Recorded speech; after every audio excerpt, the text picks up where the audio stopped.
وہ قوم جسے طاقت، دولت اور جسمانی قوت میں بے مثال بنایا گیا، اتنے عظیم کہ پہاڑ تراش کر گھر بناتے، مگر جب اللہ کو بھول گئے تو ایک تیز ہوا نے ان کا نام و نشان مٹا دیا۔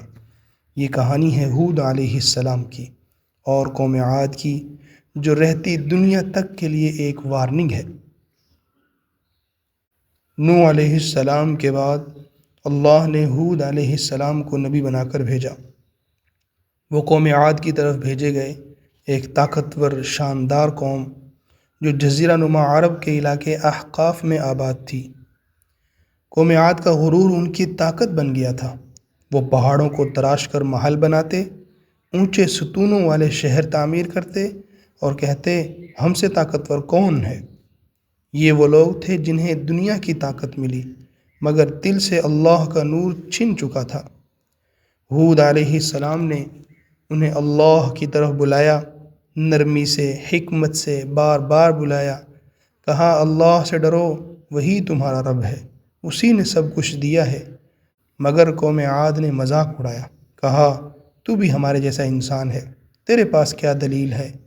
انہوں نے ہود علیہ السلام کو جھٹلایا اور کہا اگر تو سچا ہے تو وہ عذاب لے آ جس سے تو ہمیں ڈراتا ہے۔ ہود علیہ السلام نے فرمایا میں تمہیں پہنچا چکا، اب فیصلہ اللہ کا ہے۔ پھر اللہ کا حکم ہوا، پہلے قحط آیا، بارشیں رک گئیں، زمین بنجر ہو گئی۔ پھر ایک دن دور آسمان پر ایک سیاہ بادل نظر آیا۔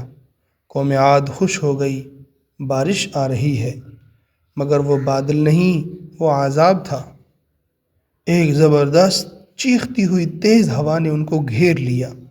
وہ آندھی 7 راتیں اور 8 دن چلتی رہی، ایسی کہ طاقتور لوگ بھی زمین سے ایسے اٹھا لیے گئے جیسے کھجور کے کھوکھلے تنے، اور صبح جب سورج نکلا وہ قوم مٹی میں دفن ہو چکی تھی۔